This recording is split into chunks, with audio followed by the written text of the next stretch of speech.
The collapse of the Whig Party and the emergence of the Republican Party as a new political force in the North in the mid-19th century were largely driven by sectional tensions over slavery and the divisive impact of the Kansas-Nebraska Act. These issues not only disrupted long-standing political alliances, but also created a vacuum in the political landscape that allowed the Republican Party to rise as the dominant anti-slavery party. For decades, slavery had been a highly divisive issue in American politics. The Missouri Compromise of 1820 temporarily settled the question of slavery in new territories by establishing that slavery would be prohibited north of the 36-degree 30-minute line in the Louisiana Purchase territories. However, the question resurfaced after the Mexican-American War and the acquisition of new Western lands, sparking fierce debates over whether these territories would be slave or free. As the country expanded westward, slavery became a focal point of political contention, dividing political parties and creating regional factions. In 1854, Senator Stephen A. Douglas introduced the Kansas-Nebraska Act, which proposed the idea of popular sovereignty, allowing residents of new territories to decide for themselves whether to allow slavery. By effectively repealing the Missouri Compromise, this bill reopened the issue of slavery's expansion into northern territories, outraging many in the North who saw it as a betrayal of earlier compromises in favor of Southern slaveholding interests. Although anti-Nebraska coalitions formed, with members from abolitionists, free soilers, Northern Whigs, and Northern Democrats, their efforts to block the bill in Congress ultimately failed. The Kansas-Nebraska Act easily cleared the Senate and narrowly passed the House, despite fervent opposition in the North. The passage of the Kansas-Nebraska Act was a fatal blow to the Whig Party, which had already been weakened by internal divisions over slavery. Southern Whigs, who felt betrayed by President Zachary Taylor's support for admitting California as a free state, had begun shifting to the Democratic Party. By the presidential election of 1852, the Whigs struggled to nominate a candidate with broad appeal, and the party's influence in the South dwindled as Southern Whigs defected to the Democrats. Northern Whigs were equally divided. They uniformly opposed the Kansas-Nebraska Act, but this stance effectively cut off any remaining support in the South. In the North, even as anti-Nebraska sentiment surged, the Whig Party struggled to harness this energy. Various anti-slavery factions began coalescing under new banners, and by 1854 they had started campaigning as Republicans, effectively abandoning the Whig Party. The Whigs' inability to respond decisively to the Kansas-Nebraska Act, combined with their internal fractures, meant that by the mid-1850s, they had largely disappeared from the political landscape. In the wake of the Whig Party's decline, former Northern Whigs, Free Soilers, abolitionists, and anti-Nebraska Democrats saw an opportunity to form a new coalition. Although the 1854 midterm elections were disastrous for Northern Democrats, they proved to be a boon for Southern Democrats who absorbed many former Southern Whigs. This left a political vacuum in the North, where anti-Nebraska sentiment was strong, creating an opening for the Republican Party to emerge as the dominant anti-slavery force. The Republican Party faced an early challenge from the Know Nothing Party, a nativist organization that drew support from Americans who feared the influence of immigrants, particularly Catholics. Although the Know Nothings threatened to divide the anti-Nebraska coalition, the Republican Party's focused anti-slavery stance ultimately drew more Northern voters concerned with stopping the spread of slavery, particularly in light of events like Bleeding Kansas, which underscored the violence and moral urgency of the issue. In conclusion, the collapse of the Whig Party resulted from its inability to unite over the divisive issue of slavery, especially in the face of the Kansas-Nebraska Act. The Republican Party emerged as the new majority party in the North by uniting various anti-slavery factions under a clear, principled platform against the expansion of slavery. This transformation marked a turning point in American politics as the sectional divide over slavery hardened, setting the stage for the eventual conflict of the Civil War.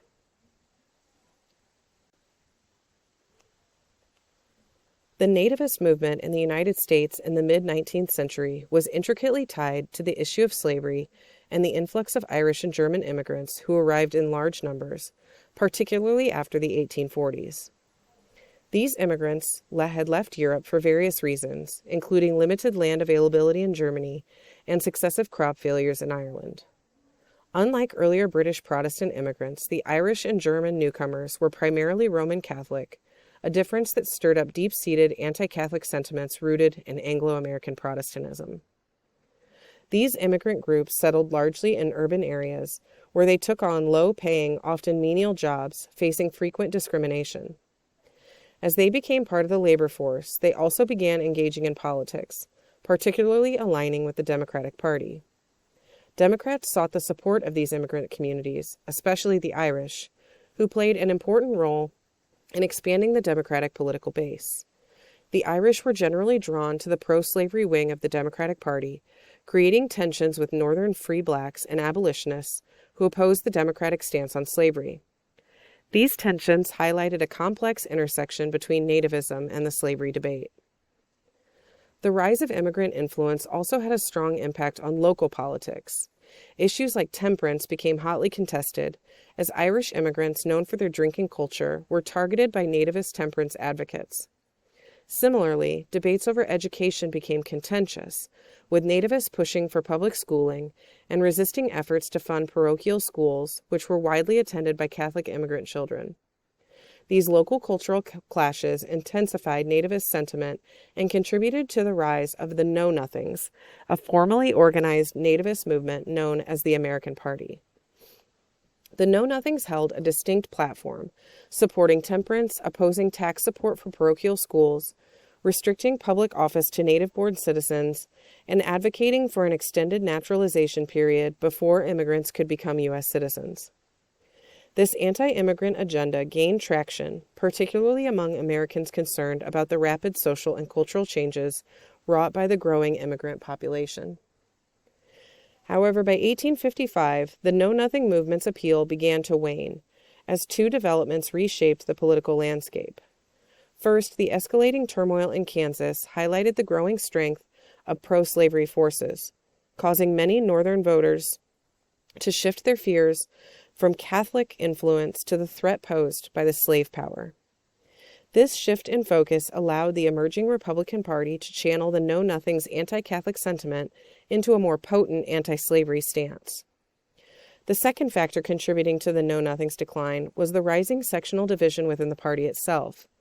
Southern Know-Nothings tended to support slavery, while Northern Know-Nothings generally opposed it, causing an irreparable split in the movement. Additionally, a significant reduction in immigration by 1855 lessened ethnic tensions, and issues of local control receded.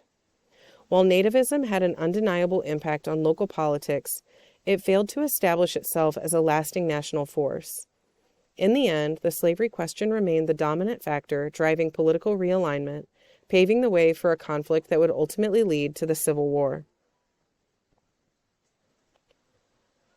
The violence in Kansas, known as Bleeding Kansas, was a harbinger of the escalating sectional tensions over slavery that would ultimately lead to the American Civil War. This conflict emerged in the mid-1850s as the question of whether Kansas would enter the Union as a free or slave state became a flashpoint in the national debate over slavery's expansion. The violence in Kansas was fueled by aggressive attempts by both pro-slavery and anti-slavery factions to settle the territory and establish political control. In the early settlement of Kansas, pro-slavery settlers from neighboring Missouri initially held a majority, hoping to sway the future state's political leaning in favor of slavery. These settlers, often referred to as border ruffians, crossed into Kansas to influence elections, frequently resorting to intimidation and fraudulent voting practices. By 1854, northern anti-slavery settlers began pouring into Kansas, determined to secure it as a free state. In a bid to cement slavery's presence, the pro-slavery territorial legislature legalized slavery and established a slave code. In response, a group of anti-slavery settlers formed the Free State Party, convened in the fall of 1855, and drafted a Free State Constitution. They elected their own legislature and governor, leading to two rival governments in Kansas, the pro-slavery government based in Lecompton and the anti-slavery government in Lawrence. This division received national attention, with the Democratic-controlled Senate and President Franklin Pierce recognizing the Lecompton government, while the Republican-controlled House backed the anti-slavery government in Lawrence. The intense division over Kansas even spilled into Congress, exemplified by the infamous confrontation between Preston Brooks and Charles Sumner. In 1856, Sumner, an anti-slavery senator from Massachusetts, delivered a passionate speech condemning the pro-slavery forces in Kansas. In retaliation, Preston Brooks, a pro-slavery congressman from South Carolina, physically assaulted Sumner with a cane on the Senate floor, leaving Sumner severely injured. Brooks resigned, but was soon reelected to Congress and celebrated across the South, where he received new canes as gifts. This violent episode further polarized the North and South, with Northern Republicans gaining substantial support as a result. In Kansas, violence between pro-slavery and anti-slavery settlers escalated into brutal confrontations that would collectively become known as Bleeding Kansas. In May 1856, an armed force of pro-slavery Missourians marched on the free state capital of Lawrence, shelling and sacking the town and burning several buildings. In retaliation, John Brown, a fervent abolitionist, led a raid with his sons against pro-slavery settlers, culminating in the Pottawatomie Creek Massacre. This attack marked an escalation in hostilities, creating an atmosphere of lawlessness and further entrenching the divide between pro- and anti-slavery supporters. As the violence intensified, President Pierce dispatched a new territorial governor, along with 1,300 federal troops in September of 1856, to restore order. Although federal intervention temporarily quelled the violence, the events in Kansas highlighted the intensity of the sectional divide and demonstrated the inability of political compromises to contain the growing conflict over slavery. The election of 1856 showcased the intense divisions over slavery, particularly with the rise of the Republican Party, which had emerged as the largest party in the North, but had little support in the South. The Republican platform focused on halting the spread of slavery into the new territories and promoting internal improvements, including a transcontinental railroad to California. The Republicans nominated John C. Fremont, a candidate with an anti-slavery stance but limited political experience, which minimized his political enemies and positioned him as a clean, reform-oriented choice. Meanwhile, the Democrats nominated James Buchanan, who advocated for popular sovereignty and positioned the Republican Party as a sectional threat that provoked resistance in the territories. This election became a three-party race with the American Party, made up of mostly former Southern Whigs, nominating ex-Whig Millard Fillmore. This divided the election into a pair of two-party contests. In the South, it was Democrats versus the American Party, while in the North, the race was largely Democrats versus Republicans. The most heated excitement of the election took place in the North, where Republicans treated the contest as a moral crusade against slavery, leading to an 83% voter turnout. The Republican Party dominated New England and the Old Northwest, where anti-slavery sentiment was strongest. However, the contest was closer in the lower North, where immigrant and working-class voters in urban areas and the lower Midwest resisted the abolitionist movement, responding to Democratic propaganda warning that Republicans would incite racial equality and disrupt the Union. This concern swayed many to vote for Buchanan. The Dred Scott decision of 1857 further intensified tensions. The case presented a legal opportunity for the Supreme Court, which had a majority of justices from slave states, to address the issue of slavery in the territories. Dred Scott, an enslaved man, sued for his freedom on the basis that he had lived in free territories. The court ruled that Scott, as a slave, was not a citizen and therefore could not sue in federal court. Additionally, it declared the Missouri Compromise unconstitutional, asserting that Congress lacked the authority to prohibit slavery in the territories. This decision outraged anti-slavery activists and convinced many Northerners of a Southern conspiracy to expand slavery everywhere, heightening North-South tensions. The Lecompton Constitution controversy added fuel to the fire. In 1857, Kansas's pro-slavery legislature, established amidst the violence of Bleeding Kansas, called for a convention to draft a state constitution. This Lecompton Constitution legalized slavery, but did not allow voters to reject it outright. They could only accept it either with slavery or without slavery. Free soil voters refused to participate, believing the election process had been rigged, and pro-slavery forces subsequently approved the Constitution with slavery.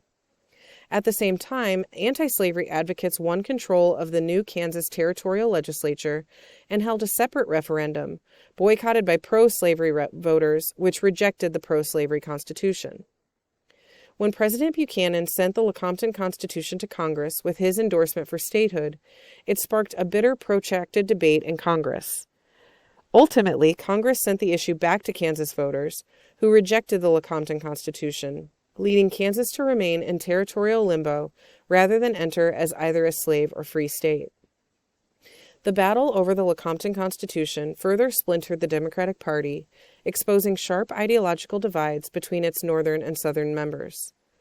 The events surrounding the election of 1856, the Dred Scott decision, and the Lecompton Constitution underscored the profound divisions in American society over slavery, divisions that neither party nor compromise could ultimately resolve, setting the stage for the Civil War. The Lincoln-Douglas debates of 1858 were a crucial moment in the lead-up to the American Civil War, centering on the issue of slavery and its possible expansion into the Western territories. These debates took place in Illinois between Abraham Lincoln, a rising Republican, and the incumbent Democratic Senator Stephen A. Douglas, as they vied for a U.S. Senate seat. The debates spanned 7 public events across the state, with Lincoln and Douglas confronting several significant issues that reflected the tensions of their time. A central point of contention was popular sovereignty. Douglas, who had long championed the doctrine of popular sovereignty, argued that residents of a territory should decide for themselves whether to permit slavery. He saw this as a democratic solution that respected local control. However, Lincoln criticized popular sovereignty as morally flawed, arguing that it sidestepped the deeper ethical question of slavery. Lincoln pressed Douglas on whether a policy allowing territories to choose was compatible with the nation's founding principles, framing slavery as a moral wrong that should not be left solely to the whims of local decision-making. The Dred Scott decision of 1857 further complicated the debate. The Supreme Court had ruled that slaves were property and could not be taken into any U.S. territory, effectively nullifying the principle of popular sovereignty. Lincoln sharply opposed this ruling, warning that if it went unchallenged, it would strip Congress of the power to regulate slavery in the territories and perhaps even legalize slavery across the Union. Douglas, caught between his support for popular sovereignty and the implications of the Dred Scott decision, really struggled to reconcile the two. This tension led him to articulate what became known as the Freeport Doctrine during the second debate in Freeport, Illinois. When Lincoln directly challenged him on whether territories could still exclude slavery in light of Dred Scott, Douglas responded that territories could prevent slavery by simply refusing to pass laws necessary for its protection. This stance, while aligning with popular sovereignty, alienated many Southern Democrats who felt it undermined their interests. The moral and social dimensions of slavery also underscored the debates. Lincoln argued that slavery was fundamentally wrong and that the United States could not endure as a nation half slave and half free. He posited that if the nation allowed slavery to spread, it would eventually corrupt the entire republic. Douglas, on the other hand, took a more pragmatic approach, claiming that questions of morality should be left to the people and decided through democratic processes. He insisted that each state or territory should be free to choose its path on the issue. The debate further highlighted differing views on states' rights and constitutional interpretation. Lincoln contended that the Founding Fathers had intended to limit the spread of slavery and that the federal government retained the authority to restrict it in the territories. He argued that the framers' Constitution was incompatible with an expansive pro-slavery agenda. Douglas, taking a strict constructionist view, countered that the Constitution left slavery to be determined by individual states, an interpretation that defended states' rights but also limited federal oversight on moral issues like slavery. Although Douglas ultimately won the Senate seat, The debates profoundly impacted the national political landscape. The issues raised by Lincoln and Douglas on slavery's future, the legitimacy of the Dred Scott decision, and the meaning of democracy resonated across the country. Lincoln's articulate stand against the expansion of slavery elevated his national profile, making him a prominent figure in American politics and setting the stage for his presidential campaign in 1860. The legacy of the Lincoln-Douglas debates endures as a defining moment in American political history. They not only spotlighted the profound ideological rift over slavery, but also forecasted the escalation towards civil war. Lincoln's principled arguments against slavery's spread solidified his reputation and helped shape the Republican Party's platform in the coming election.